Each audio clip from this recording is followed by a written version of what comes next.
இந்த பதிவை முழுசா கேளுங்க, உண்மையை வெளிப்படுத்துங்க, பலனை அனுபவிங்க. கண்ணீரில் உங்க வாழ்க்கை எழுதப்படல. உங்க தலையெழுத்தும் உங்க கர்மாவும் நல்ல வழியை கொடுக்க காத்துக்கிட்டு இருக்குது.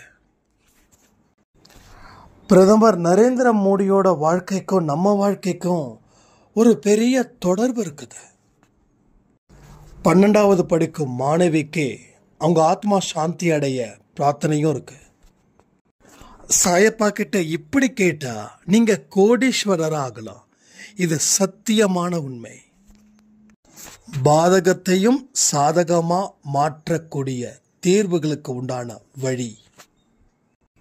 உங்களுக்கு உண்டானது ஒரு வாய்ப்பு. அதை நீங்க கண்டுபிடிச்சிட்டாவே வளர்ச்சியை யாராலையும் தடுத்து நிறுத்தவே முடியாது.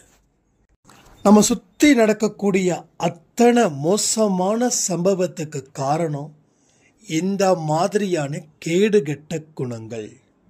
இதை ஒழிக்கணும் அப்படின்னு கடவுளுடைய விருப்பம். உங்களை தயார் செய்யுங்க, அதற்கு அப்புறமா அவர் உங்களை தயார் செய்வார். இது வெற்றி நிச்சயம், சாயின் சத்தியம். இந்த பதிவை அசராம கேளுங்க.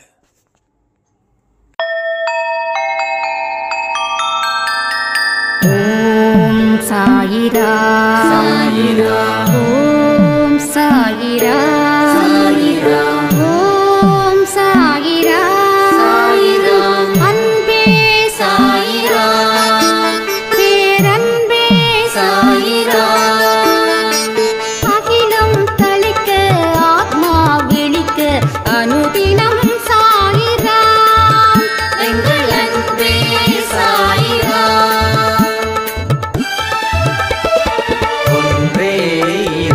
ஒன்றே பூமிக்கென்றும் சாயிரா, சரணம் சாயிரா, நன்றே செய்து வாழ்வோம், நாம் ஒன்றே செய்து வாழ்வோம், அன்பே சாயிரா.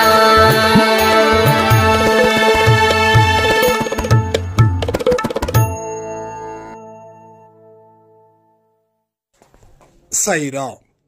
என் உயிரின் உயிரானவர்களே, அனைவருக்கும் வியாழன் தின வாழ்த்துக்கள். ஒவ்வொரு கணமும் சாயப்பா தன்னுடைய குழந்தைகளை நினைச்சு அவங்களுக்கு என்ன தரணுமோ அதை கொடுத்து, அவங்களுக்கு எந்தெந்த வழிகள் எல்லாம் காட்டணுமோ அத்தனை வழிகளையும் தொடர்ந்து காட்டிக்கிட்டு ஒரு அற்புதத்தையும் ஏற்படுத்திக்கிட்டு இருக்காரு இந்த அன்பே சாய் குடும்பத்தில். இதுல சில பேருக்கு நான் இன்னும் துன்பத்தில் தானே இருக்கேன், எனக்கு அப்படி வரலையே அப்படின்னு ஒரு விதமான விரக்தி கூட வரும் நான் சொல்லும்போது. ஆனா யார் யாருக்கெல்லாம் அற்புதம் நடந்ததோ அவங்களுக்கும் அந்த விரக்தி இருந்துச்சு. இது உண்மை, இது சத்தியமும் கூட. எத்தனையோ பிரார்த்தனைகளை நம்ம பார்த்துருக்கோம். கிட்டத்தட்ட ஐ திங்க் இது 22வது பிரார்த்தனை நேரம். இந்த 22வது பிரார்த்தனை நேரத்தில் எத்தனையோ அதிசயங்கள், அற்புதங்கள் கடவுள் கொடுத்திருக்காரு. பிரார்த்தனை செய்தவர்களுடைய வாழ்க்கைய ஒரு உயரத்தில் கொண்டு போகணும். என்ன நம்பி நீ என்ன கேட்டாலும் அது நடக்கும் அப்படின்றதுக்கு உண்டான அடிப்படை ஆதாரம்தான் இந்த மிராக்கிள். அப்போ விரக்தியின் வெளிப்பாடா இருக்கக்கூடியவங்களுக்கு நான் சொல்றது ஏற்றுக்கக்கூடிய மனநிலையில நிச்சயமா இருக்க முடியாது. இது உண்மை. ஆனா ஏத்துக்கிட்டாதான் வாழ முடியுன்றதும் உண்மை. ஒரு நாணயத்துக்கு 2 பக்கம் போல விரக்தியும் இருக்கும். விரக்தி இருந்தா என்ன பண்ண முடியும்? விரக்தியை எப்படி ஓட்ட முடியும்? வாழ்க்கையில ஏதாவது ஒன்று நடந்தா விரக்தியை ஓட்டிடலாம், ரைட்டா? அப்போ என்ன நடக்கணும்? அற்புதம் நடக்கணும். அதுக்கு என்ன செய்யணும்? நாம தயாரா இருக்கணும். நாம தயாரா இருந்தா எல்லா விஷயங்களும் இங்க சாத்தியப்படும். நான் எப்பயுமே அடுத்தவங்களை குறை சொல்லவே மாட்டேன், எந்த பதிவா இருக்கட்டும். ஏன்னா குறை சொல்றதால எந்த பயனும் இல்லை, எந்த பலனும் இல்லை. பயனும் இல்லாத இடத்துல, பலனும் இல்லாத இடத்துல நாம குறை சொல்லிக்கிட்டு உக்காந்துக்கிட்டு இருந்தோம்னா அது நம்ம வாழ்க்கையில தோல்விகளை வந்து தாக்கும். அப்ப திரும்ப திரும்ப தோல்விகள் ஏன் தாக்குது அப்படின்னா, பிறர் மீது குறை சொல்றதாலையும், பிறருடைய சந்தோஷத்தை நம்மளை ஏத்துக்க முடியாம இருக்கிறதாலையும், நம்ம வாழ்க்கையில துன்பத்தை போக்க கடவுள் வழி செய்யலையே, அடுத்தவங்களுக்கு மிராக்கிள் நடந்தா என்ன, நடக்காட்டி என்ன, எனக்கு என்ன நடந்திருக்குது அப்படின்னு சுயநலமா இருக்கிற வரைக்கும் எதையுமே உங்களுக்கு நடக்காது. இந்த 3 பாயிண்ட் ரொம்ப ரொம்ப முக்கியமான பாயிண்ட். முடிஞ்சா கமெண்ட்ல எழுதுங்க இந்த மாதிரியான வார்த்தைகளை. அப்போ விரக்தியின் வெளிப்பாடா நீ இருக்கக்கூடாது, உண்மையின் வெளிப்பாடா மாறு. விரக்தியின் வெளிப்பாடா இல்லாம உண்மையின் வெளிப்பாடா மாறு. நமக்கு நாமே 1008 பொய் வாக்குறுதிகளை கொடுக்கிறோம், நமக்கு நாமே துரோகங்களை செஞ்சுக்கிறோம், நமக்கு நாமே ஒழுக்கத்தை மீறுறோம், நமக்கு நாமே ஆணவத்தையும் கோபத்தையும் ஏற்படுத்தி வாழ்ந்துகிட்டு இருக்கிறோம். இந்த மாதிரியான வாழ்க்கையில கடவுள் எந்த இடத்துலையும் உங்களை காப்பாற்றுவதற்கு கூட ஓடி வரமாட்டார். இறைவனிடம் கையேந்துங்கள், அவன் இல்லை என்று சொல்வது இல்லை. இதை பாடினவர் தெரியும் யாருன்னு.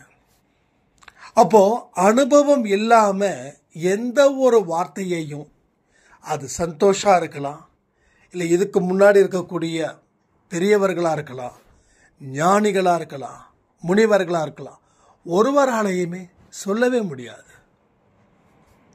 அப்போ அந்த அனுபவத்தை அவங்க எப்படி அடைஞ்சாங்க அப்படின்னா, அவங்க வாழ்க்கையில கண்டிப்பா ஒவ்வொருத்தவங்களுக்கும் கருப்பு பக்கங்கள் அப்படின்னு ஒரு பக்கம் இருக்கும். அந்த கருப்பு பக்கத்துல அநியாயம் நடந்திருக்கும், கண்டிப்பா அநியாயம் நடந்திருக்கும். ஏன் அநியாயம் நடந்திருக்குது அப்படின்னா, சில மனுஷங்களோட வாழ்க்கையில அநியாயம் நடந்திருந்தா அவங்களும் அநியாயமா மற்றவங்களை ட்ரீட் பண்ணுவாங்க. அவங்க கடவுளுடைய பாதைக்கு வர வாய்ப்பே இருக்காது, நிச்சயமா வர மாட்டாங்க. அதுல இன்னும் சில பேருக்கு அநியாயம் நடந்திருந்தா அவங்க வாழ்க்கையில நொந்து போவாங்க. அவங்க அநியாயத்துக்கு ஆதரவு கொடுக்காம இருப்பாங்க. அவங்க அதையே புலம்பிக்கிட்டு எனக்கு இப்படிப்பட்ட ஒரு அநியாயம் நடந்துருச்சுன்னு சொல்லி வாழ்க்கையை முடிக்கிறவங்களும் இருக்காங்க. இன்னும் சிலர் என்ன பண்ணுவாங்க, அநியாயம் நடந்துடுச்சு, இது எல்லாமே என்னுடைய கர்ம வினையினால் வந்தது, நான் இங்க இருந்து எதிர்த்து நின்று போராடி கடவுளுடைய சக்தியோட, கடவுளுடைய ஆசீர்வாதத்தோட, கடவுளோட வழிகாட்டுதலோட இதை அத்தனையும் தீவிரமா ஃபாலோ பண்ணி என்னுடைய கர்மா வினையை நான் அகற்றுவேன்னு சொல்லக்கூடியவர்கள் தான் அன்பே சாய் குடும்பத்தில் இருக்கிறவர்களா இருப்பாங்க. அப்போ இங்க இருக்கிறவங்க அநியாயத்தால் பாதிக்கப்பட்டவர்களே. அதனாலதான் விரக்தியின் வெளிப்பாடா நீங்க இருக்கீங்க. இப்போ கணவன் மனைவி இங்க இருந்து ஆரம்பிக்கலாம். ப்ராப்ளம் எங்க இருந்து ஆரம்பிக்குது, ஒரு மனுஷனுக்கு எங்க நிம்மதி குறையுது, ஒரு மனுஷனுக்கு எங்க வெற்றி ஆரம்பமாகுது, இந்த 3 விஷயத்தை பத்தி யோசிக்கலாமா? ஒன்று, கணவன் சரியில்லாம இருக்கணும், இல்லை மனைவி சரியில்லாம இருக்கணும். அப்போ கணவன் நல்லவனா இருக்கணும், மனைவி கெட்டவளா இருக்கணும், இல்லை மனைவி நல்லவளா இருக்கணும், இல்லை கணவன் கெட்டவனா இருக்கணும். இந்த 2ல் ஏதாவது ஒன்று ஒரு குடும்பத்தில் நிற்குது அப்படின்னா அது என்ன ஆகுது, விரக்தியோட வெளிப்பாடா மாறுது. நான் நல்ல பெண், எல்லாருக்கும் பணிவிடை செய்யக்கூடியவள், என்னுடைய வீட்டில் இருக்கக்கூடிய கெஸ்ட்டுங்களை கூட நான் அவ்வளவு அன்பா பார்ப்பேன், அன்பா அரவணைப்பேன். அது என்னோட கணவருடைய சொந்தமாக இருந்தாலும் என்னுடைய சொந்தமாக இருந்தாலும் என்னுடைய சொந்தத்தை எப்படி நான் அரவணைக்கிறேனோ, எப்படி அன்பு செலுத்துகிறேனோ, எப்படி அக்கறை எடுக்கிறேனோ, அதே போல் கணவனுடைய சொந்த பந்தத்தையும் நான் அப்படி தான் அரவணைக்கிறேன். ஆனால் என்னுடைய கணவர் என்ன மோசமாக வழி நடத்துறதுலையும், என்னை அசிங்கப்படுத்தி அவமானப்படுத்தி நான் என்ன சொன்னாலும் அதுக்கு கேலியும் கிண்டலும் செய்து என்னுடைய வாயை அடைக்கிறாரு. அப்போது அந்த பெண்ணோட வாழ்க்கை அதோடு முடிஞ்சிடுச்சு. நான் சொல்கிறது இப்படி தான் பல பேரோட வாழ்க்கை கண்ணீரோட எழுதப்பட்டு அதே கண்ணீரோட முடியுது. இப்போ கண்ணீரோட எழுதப்பட்ட வாழ்க்கையை நான் நேற்று இரவு சொன்னது போல ஆனந்த கண்ணீராக மாற்ற முடியும் அப்படின்றது தான் அன்பே சாயில இருக்கக்கூடிய ஒரே ஒரு லட்சியம். ஒவ்வொரு கட்சிக்கும் ஒரு கொள்கை இருக்கும். அதே போல் அன்பே சாய் கட்சி தான் இல்லையே தவிர, ஆனால் கட்சி போல தான் இங்கே இருக்கிற கொள்கை என்ன தெரியுமா? அநியாயத்தால் பாதிக்கப்பட்டு இருக்கிறவங்களுக்கு நியாயம் கிடைக்கிறது தான் அன்பே சாய். அநியாயத்தின் பிடியில் நீங்கள் உண்மையிலேயே இருக்கீங்கன்னா உங்களுக்கு நியாயம் கண்டிப்பாக கிடைக்கும். நியாயம் தீர்க்கப்படும், நியாயத்தை கொடுக்கப்படும், வாரி வாரி கொடுக்கப்படும். ஸோ தட் வாரி வாரி கொடுக்கப்படுன்ற பாயிண்ட் ரொம்ப முக்கியமான பாயிண்ட். ஸோ நியாயத்தின் நீதி உங்களுக்கு நிச்சயமாக கிடைக்கும். ஆனால் நீங்கள் நியாயமாக நடக்கணும். அப்போ என் கணவர் இப்படி தப்பு பண்ணுறாரு, அப்போ நான் ஏன் தப்பு பண்ணக்கூடாது அப்படின்னு நினைக்கிறவங்களும் இங்கே நிறைய பேர் இருக்காங்க. என் கணவர் தப்பு பண்ணுறாரு, நான் நல்லவளாக இருந்தும் என் வாழ்க்கை கண்ணீரோட போகுதுன்னு சொல்லி கண்ணீரோட முடிந்த கதையும் இங்கே நிறைய இருக்கு. நான் என்ன சொல்கிறேன், கண்ணீரோட எழுதப்படட்டும். அது கர்ம வினையின் அடிப்படையில் எனக்கு இவங்க தான் அம்மாவாக வரணும், இவங்க தான் அப்பாவாக வரணும், இவங்க தான் அண்ணன், இவங்க தான் தங்கச்சி அப்படின்னு கடவுள் எழுதுகிறார். எதை வச்சு? நான் செய்த பாவத்தை வச்சு தான் எனக்கு ஒரு கூட்டத்தை உருவாக்குறார், அதாவது சொந்த பந்தங்களை.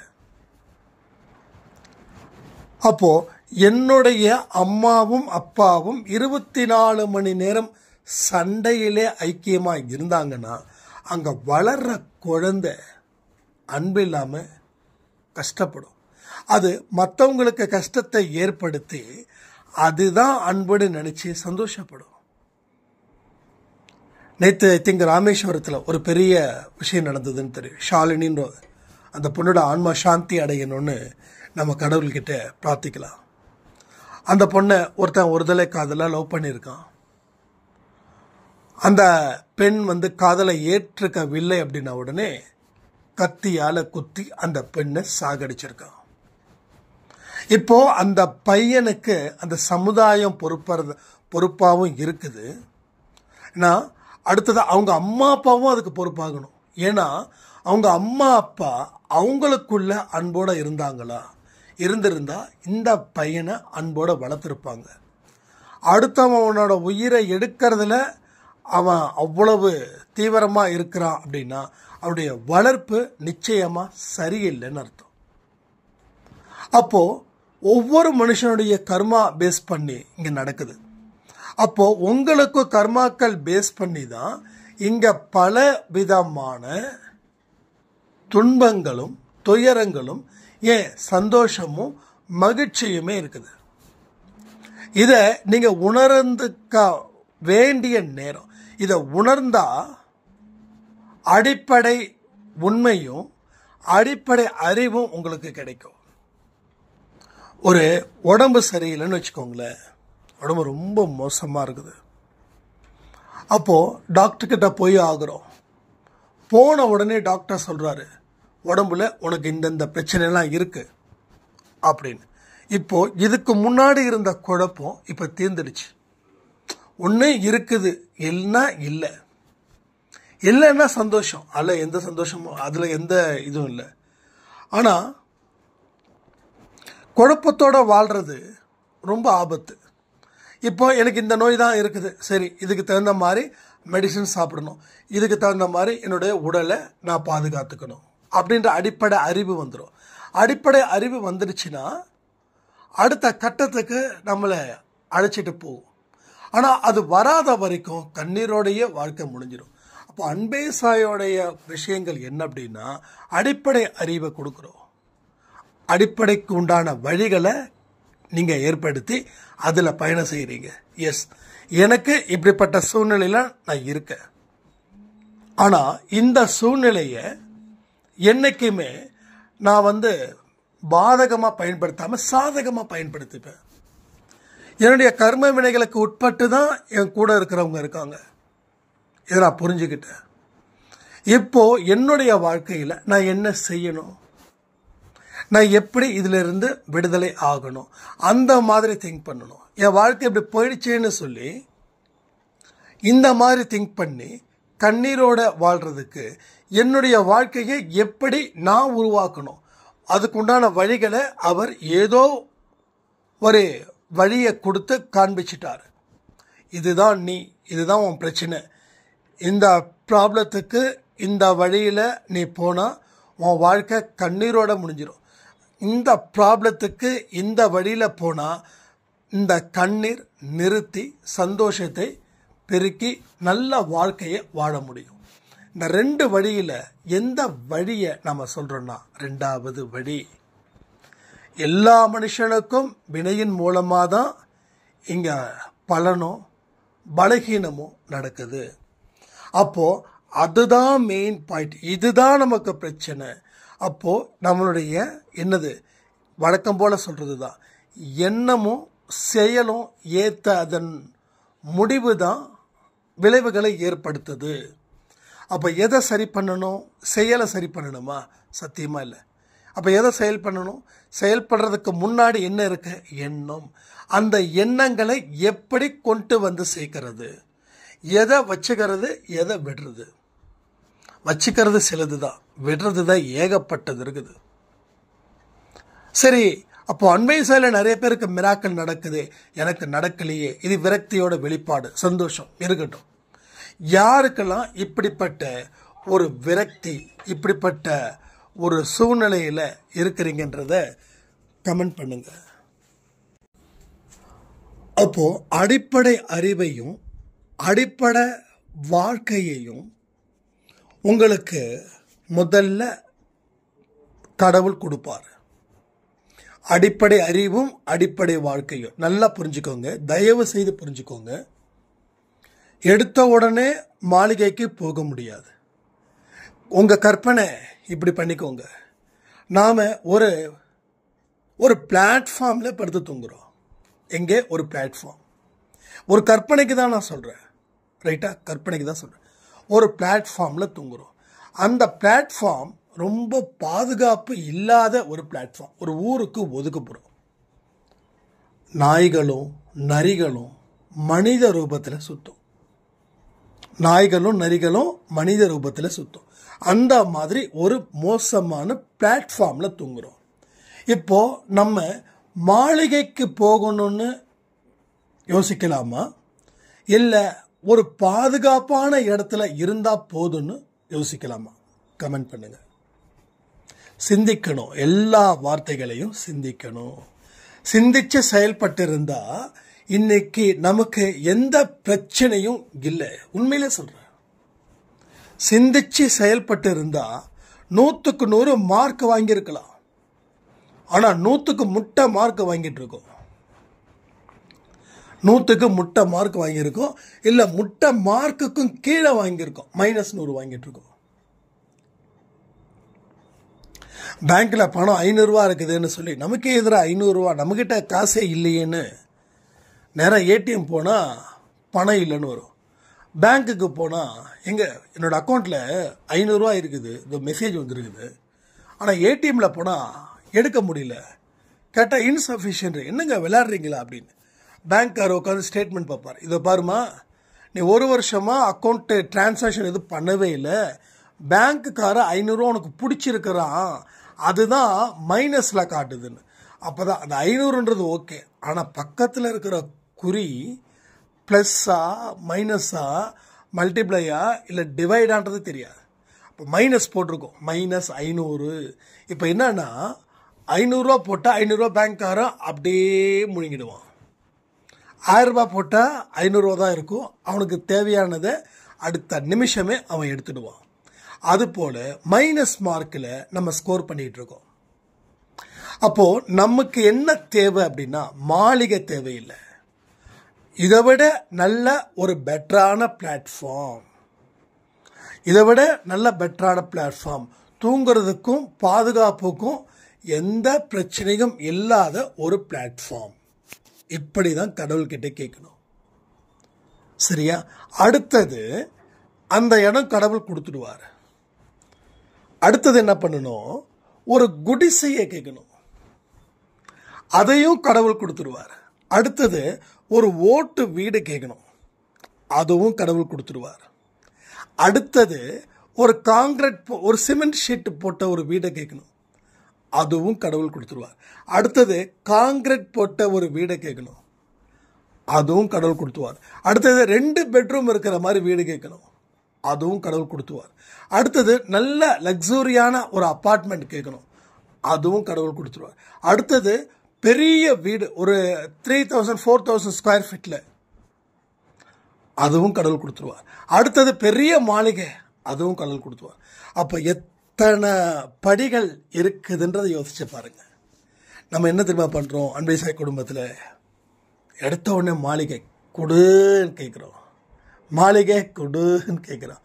கடவுள் சொல்கிறார், டேய் ஒவ்வொரு படியாக வாடா, அந்த அனுபவத்தை அனுபவிச்சுக்குவாங்கடா, அதில் இருக்கக்கூடிய வலியையும் அதில் இருக்கிற சந்தோஷத்தையும் உணர்ந்து கொள். இதை உணராமல் நீ கேட்காத, நான் கொடுக்க போகிறது இல்லை. அப்போது அடுத்த படிக்கட்டு என்னவோ அந்த படிக்கட்டை ஏறணும்னு முடிவு பண்ணு. ஏறினதுக்கப்புறம் சந்தோஷம் பண்ணு, அங்கே கொஞ்ச நாள் இல்லை. அடுத்தது 3வது படிக்கட்டு போ. இப்படி போனாதான்டா உனக்கு எல்லாமே கிடைக்கும். நான் ஒன்று சொல்லுவா, அப்படிப்பட்ட லைஃப் தான் எனக்கு இப்போ கிடைச்சிருக்குது. இதுக்கப்புறம் நான் அவர்கிட்ட எதுவும் கேட்கவே இல்லை, எனக்கு இதுவே போதும். நான் யார் மேலே சத்தியம் பண்ணுறதுன்னு சொல்லுங்கள், நான் சத்தியம் பண்ணக்கூடாது. எனக்கு நான் வாழ்ந்த போராட்டத்துக்கு எனக்கு இந்த லெவலில் நான் போனால் போதுன்னு நினைக்கிறேன். இந்த உலகத்தை விட்டு நல்லா இருக்கு, எந்த தொல்லையும் இல்லை. என்கிட்ட கூட சொன்னாங்க, புதுசாக கார் வாங்கலாம்ல, டியூ போடலாம்ல, ஏன் ஒரு 2 லட்சத்துக்குள்ளே ஒரு காரை வாங்கியிருக்கீங்கன்னு. நான் தான் சொன்னேன், எத்தனை கோடி கிடைச்சாலும் எனக்கு இந்த கார் கிடைக்காது. 1,86,000 ரூபாய் இந்த காரு. இது எதுக்காக வாங்கினது? சும்மா ஷோ பண்ணிக்கிட்டு அதுக்கு இல்லை. அம்மா அப்பா ஈரோடில் இருக்காங்க, அவங்கள அடிக்கடி ஈரோடு கோயம்புத்தூர் ஷிஃப்ட் அடிக்கணும். அதுக்கு கால் டாக்ஸி போனால் 3000 ரூபாய் ஆகுது. 2வது டிரைவிங் இஷ்யூஸ் வேறு இருக்குது, கண்ணா பின்னாடி ஓட்டுவாங்க, அதுக்கு 3000 ரூபாய் ஆகுது. ஸோ மாதத்துக்கு அப் அண்ட் டவுனுக்கு 6000 ரூபாய் ஆச்சு. அந்த கணக்கு வச்சு தான் நான் வாங்கினேன். அது கடவுள்கிட்ட என்ன சொன்னேன், 2 lakhsக்குள்ளே தான் எனக்கு வேணும், அதுக்கு மேலே போனால் வாங்க மாட்டேன்னு அவர்கிட்டே நான் சண்டை போடுறேன். எடுத்த உடனே ஒரு கார், அந்த காருக்கு ராக்கின்னு பேர் வச்சாச்சு. அந்த காரில் எங்கே போனாலும் சரி எல்லாரும் அதை வித்தியாசமாக பார்க்குறதும், சிலர் ஃபோட்டோ எடுக்கிறதும் இருக்கும். ஏன்னா அந்த கார் அந்த அளவுக்கு ஆல்டர் பண்ணி வச்சுருந்தாங்க. அதாவது நமக்கு எந்த மாதிரி டேஸ்ட் இருக்குதோ அந்த மாதிரி டேஸ்ட்லேயே கடவுள் கொடுக்குறார். அப்போது நம்ம மனசில் என்ன மாதிரியான ஆசைகள் மனுஷனுக்கு தெரிய வேண்டாம், அவருக்கு தெரியுது. அப்போ நான் கொஞ்சம் ஸ்டைலிஷாக இருப்பேன், எனக்கு ரொம்ப பிடிக்கும், அது நேச்சுரலாகவே ரொம்ப பிடிக்கும். பட் அதுக்கு தகுந்த மாதிரி ஒரு கார் அவர் ஏற்பாடு பண்ணி கொடுக்குறாரு. அந்த காரை வாங்கிறதுக்கு 2-3 பேர் என்னோடய க்ளோஸ் ஃப்ரெண்ட்ஸ் எல்லாம் பார்த்து வாங்க, ஒருவேளை ரொம்ப எக்ஸ்ட்ரா ஃபிட்டிங்ஸ்லாம் போட்டிருக்காங்க, அதனால் இந்த நம்ம ரோடுக்கெலாம் தாங்குமா தாங்காதான்னு தெரியல அப்படின்னாங்க. பரவாயில்ல வாங்கிடலாம் அப்படின்னு முடிவு பண்ணி வாங்கி, இது வரைக்கும் சாய்ப்போட ஆசீர்வாதமும் உங்களுடைய அன்பும் இருக்கிறதால எல்லாமே சிறப்பாக இருக்குது. அதில் ஒரு சின்ன குறை கூட இல்லை. நம்ம எக்ஸ்ட்ரா வேணால் இதற்கு பண்ணி கொடுங்க அப்படின்னு நம்ம காருக்கு எக்ஸ்ட்ரா பண்ணுறோம், மெயின்டெனன்ஸ் பண்ணுறது அது இதுன்னு சொல்லி, அவ்வளோதான். வேறு எந்த இஷ்யூவும் இல்லை. இப்போ அது இந்த காரை தொடச்சா கூட அது பளபளன்னு இருக்கும். நிச்சயமாக இந்த காரை பற்றி பேசுகிறதால அந்த பதிவு லாஸ்ட் எண்டிங்கில் அந்த காரோடைய ஃபோட்டோவையும் நான் அனுப்பி வைக்கிறேன் பாருங்கள். ஏன்னா வாங்கி 2 வருஷம் ஆகுது. எனக்கு ரொம்ப பிடிச்சது. அதாவது லக்ஸுரிக்காக வாங்காமல் ஒரு நீட்ஸ், அம்மாவுக்கு உடம்பு சரியில்லை, அப்பாவுக்கு உடம்பு சரியில்லைன்னா ஹாஸ்பிட்டலுக்கு கூட்டு போகிறதுக்கு வரதுக்கு இந்த மாதிரி கஷ்டத்தை நம்ம அனுபவித்தோம். அதனால தான் அந்த இதை வாங்கினோம். ஸோ லக்ஸுரி லைஃப்பில் நான் போகக்கூடாதுன்னு முடிவு பண்ணுறதால தான் உங்களுக்கு புரிய வைக்க தான் எவ்வளோ தூரம் நான் உங்களுக்கு சொல்கிறேன். அப்போது ஸ்டெப் பை ஸ்டெப்பாக போகணும். இப்போ எனக்கு என்னென்ன இந்த ஸ்டெப்பு போதும்னு நினைக்கிறேன். அடுத்த ஸ்டெப்புக்கு நான் போக வேண்டிய விருப்பம் எனக்கு நிச்சயமாக இல்லை. இது இப்படியே மெயின்டைன் ஆனால் போதும், அவ்வளோதான். நான் ரொம்ப சந்தோஷமாக இருக்கேன். ஏன்னா ஆசைகளை குறைச்சிக்கிட்டா ஆயுள் பெருகும். ஆயுள் பெருகணும்னா எதுக்கு எனக்கு ஆயுள் பெருகணும்னு நான் நினைக்கிறேன்னா, இன்னும் நிறைய ஆன்மீகத்தை கற்றுக்கணும், ஆன்மீக பயணத்தை இன்னும் ஸ்டார்ட் பண்ணணும்னு. நான் உங்ககிட்ட ஒரு தடவை சொல்லியிருக்கேன், ஞாபகம் இருக்கா? நான் இது வரைக்கும் எந்த புக்ஸும் படிக்கலை, படிக்க வேண்டிய காலம் வரும்போது கண்டிப்பாக நான் படிப்பேன் அப்படின்னு. இப்போ கடவுள் அதற்கு தகுந்த மாதிரியே எனக்கு சில விஷயத்தை இது பண்ணுறாரு. அதில் முக்கியமான ஒரு புக், அதாவது ஆன்மீக புக்கு, அதெல்லாம் என்ன படிக்க வைக்கணும்னு எனக்கு தெரியாது. ஏன்னா அவர் என்ன சொல்கிறாரோ அதுதான். இப்போ ரூட்ஸ் அப்படின்னு வேர்கள்னு சொல்லி ஒரு புத்தகம், அது ரொம்ப வருஷத்துக்கு முன்னாடி வந்தது. அதை படிக்கணும்னு நான் நினைக்கிறேன். அந்த புக்கு தான் வாங்கணும்னு ரெடியாக இருக்கிறேன். ஸோ இதுதான் என்னுடைய வாழ்க்கையில் சச்சரத்தை தாண்டி, பைபிளை தாண்டி ஒரு நூலை படிக்கிறேன் அப்படின்னா அது இதுதான். இது ஸ்பிரிச்சுவல் இதெல்லாம் எதுவுமே கிடையாது. ஒரு 7 தலைமுறையாக ஏழாவது இந்த 7 தலைமுறைக்கு முன்னாடி அவங்க எப்படி அடிமையாக இருந்து கஷ்டப்பட்டு வந்தாங்க அப்படின்றத ஆத்தர் ரொம்ப பயங்கரமாக சொல்லியிருக்காங்க அப்படின்னு. அதுக்கு நேரத்தை ஒதுக்கி அதை படிக்கலான்னு சொல்லி ஒரு ஐடியா. அப்போது எல்லா விஷயமும் அவருடைய அன்பு கட்டளை. அதை நாம் சிறப்பாக செய்ய ஆரம்பிச்சிட்டோம் அப்படின்னா வாழ்க்கையில் நாம் மிகுந்த சந்தோஷத்தோட தலை நிமிர்ந்து வாழ்ந்தே தீரலாம். இதில் எந்த குழப்பமும் இல்லை. அதனால் விரக்தியோட வெளிப்பாடாட நீங்கள் இருக்க வேண்டாம், உண்மையோட வெளிப்பாடாக இருங்க. சில கேரக்டர்ஸை சேஞ்ச் பண்ணால் போதும். டோட்டலாக சேஞ்ச் பண்ணணும்லாம் நான் சொல்லவே இல்லை. ஏன்னா எடுத்தவொடனே சேஞ்ச் பண்ண முடியாது. நீங்கள் ஒருவேளை கோபக்காரனாக இருக்கலாம், இல்லை பொறாமைக்காரனாக இருக்கலாம். நீங்கள் கமெண்ட் பண்ண வேண்டாம். ஏன்னா உங்கள் பலகீனம் வெளியில் யாருக்கும் தெரியக்கூடாது. நீங்கள் எதில் வீக்காக இருக்கீங்கன்னு பாருங்கள். எல்லா மனுஷனுக்கும் ஒரு வீக்னஸ் இருக்கும், எனக்கும் இருக்கும். ஆனால் என்னுடைய வீக்னஸை நான் வெளியில் சொல்லக்கூடாது. அதே போல் உங்களுடைய வீக்னஸை நீங்களும் வெளியில் சொல்லக்கூடாது. உங்களுக்குள்ளே இருக்கும். எது அதிகப்படியான வீக்னஸ்? கோபமா, பொறாமையா, சோம்பேறித்தனமா, இதில் ஏதாவது காமமா, இதில் எதெல்லாம் இருக்குதுன்னு பாருங்கள். எதில் அதிகமாக நீங்கள் பாதிக்கப்படுறீங்க, இது ரொம்ப முக்கியம். எதில் நீங்கள் அதிகமாக பாதிக்கப்படுறீங்க அதை குறைக்க முயற்சி பண்ணுங்க. உடனே நிறுத்த முடியாது. நிறுத்தினா இன்னும் ஜாஸ்தி ஆகும். கொஞ்சம் கொஞ்சமாக ஸ்டெப் பை ஸ்டெப்பாக குறைக்க முயற்சி பண்ணுங்க. குறைச்சா என்ன நடக்கும் அப்படின்னா, நீங்களும் உங்கள் குடும்பமும் காப்பாற்றப்படும். வரும் ஜென்மம் நல்ல ஜென்மமாக உங்களுக்கு அமையும். இன்னைக்கு இருக்கக்கூடிய இந்த சிக்கல், இந்த துன்பம், இந்த நோய், இதில் இருந்து ஒரு மாபெரும் விடுதலையை அது அமைச்சு தரும். இது எல்லாமே 100க்கு 100 நடக்கும். அதனால் இதை பற்றி நீங்கள் கொஞ்சம் ஆழமாக சிந்திக்கிறது நல்லது. அதில் இருந்து மீண்டு வர்றது நல்லது. கடவுளோட வார்த்தைகள், கடவுளுடைய பாடல்கள்,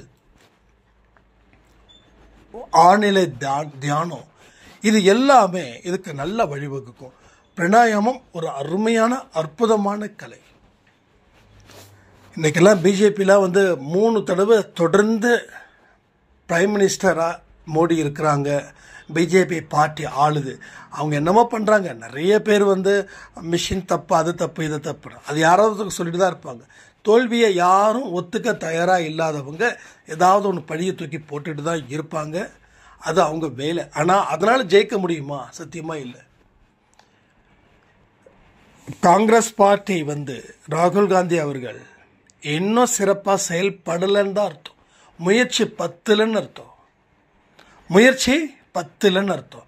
இன்வால்மெண்ட் இல்லைன்னு அர்த்தம். ஏன்னா அவர் நல்ல ராயல் ஃபேமிலியில் பிறந்தவர். அதனால் வலி என்னன்னு தெரியாது, அடி லெவலில் இறங்க மாட்டாங்க. இவங்கெல்லாம் வலியோட வேதனையோடு வந்தவங்க. ஆரம்பத்தில் பல சோதனைகளை பார்த்தவங்க. நேற்று மோடி வந்திருந்தாங்க கோயம்புத்தூர். அப்போ நம்ம இந்த கவர்மெண்ட் செக்டார்ஸ்னால் கொஞ்சம் அந்த ப்ராஜெக்ட்லாம் எடுக்கிறது போகிறதால அங்கே ஒரு முக்கியமானவர் நீங்கள் வாங்க, அவருக்கு கிட்டையாக பார்க்குறதுக்கு நான் இது பண்ணுறேன் அப்படின்னு அவருடைய அன்பு கட்டளை கொடுத்ததால நம்ம அவர் காரில் போகும்போது ரொம்ப கிட்ட நின்று பார்த்தோம். ரொம்ப ஃப்ரீயாக, எந்த விதமான இடைஞ்சலும் இல்லாமல். அப்போது நம்மளுடைய எண்ணம் என்ன ஆகுதுன்னா, ஒரு இன்ஸ்பிரேஷனல். அவருடைய அந்த காரில் அவர் போகும்போது இவர் எவ்வளவு வலி, எவ்வளவு வேதனை அனுபவிச்சிருப்பார், தன்னை எந்த அளவுக்கு அர்ப்பணிச்சிருக்காரு, அவருடைய டெடிக்கேஷன், அவருடைய ஒர்க். இதுதான் என் கூட இருந்தவரை சொன்னார், வாழ்ந்தா இவரை மாதிரி வாழணும் அப்படின்னு. அப்போது அவருக்கு அவருடைய லக்ஸுரி லைஃப் தேவைப்படுது. ஆனால் எனக்கு அவருடைய உழைப்பும் டெடிக்கேஷனும் தேவைப்படுது. இப்போ என் கூட இருக்கிறவருக்கு பொறாமை, எனக்கு பெருமை. அவருக்கு பொறாமை, இவரை மாதிரி என்னால் ஆக முடியலையே, ஆனால் எவ்வளவு மரியாதை கொடுக்குறாங்கன்னு. அவருக்கு பொறாமை, ஆனால் எனக்கு பெருமை. உழைக்கிறவன் எவ்வளவுக்கு எவ்வளோ வாழ முடியும், அர்ப்பணிச்சுக்கிறவன் எவ்வளவுக்கு எவ்வளோ வாழ முடியும் அப்படின்னு. அப்போது பார்வை ஒன்று, ஆனால் எண்ணம் வேறு. ரைட்டா? பார்வை ஒன்று தான், எண்ணம் வேறு. அப்போ அந்த எண்ணம் தான் எப்படிப்பட்டதாக இருக்கணுன்றதை நாம் முடிவு பண்ணணும். நாம் முடிவு பண்ணிட்டா உலகத்தில் செம்மையாக வாழ்ந்துடலாம். அப்போ ராகுல் காந்தி அவருக்கு என்ன செய்யணும்? இவருடைய இடத்துல இருந்து வந்திருந்தா இந்நேரம் இவர் ஒரு மோடிஜி மாதிரி ஒரு வெற்றியை கொடுத்துருப்பார். பட் அவர் கஷ்டம்னா என்னன்னு தெரியாது, உடம்புல வேர்வைனா என்னன்னு தெரியாது, வலினா என்னன்னு தெரியாது, அவமானம்னா என்னன்னு தெரியாது. ஸோ அப்படிப்பட்ட ஒரு இடத்துல வந்ததால் அவரால் எதுவுமே செய்ய முடியல. இதுதான். ஸோ அரசியல் பற்றி பேசுகிறேன்னு நினைக்க வேண்டாம். அவங்களுக்கு உள்ளுக்குள்ளே இருக்கக்கூடிய விஷயத்தை நான் சொன்னால் அது உங்களுக்கு ஈஸியாக இருக்கும்ல. அப்போது நாம் எல்லாருமே மோடி மாதிரி தான், நம்ம பாரத பிரதமர் நரேந்திர மோடி அவர்கள் போல தான் வாழ்க்கையில் துன்பத்தையும் கஷ்டத்தையும் அனுபவிக்கிறோம். முயற்சி செய்தால் தலைவன் ஆகலான்னு சொல்லி இந்த பதிவை நான் முடிக்கிறேன். ஜெய் சாய்ராம்.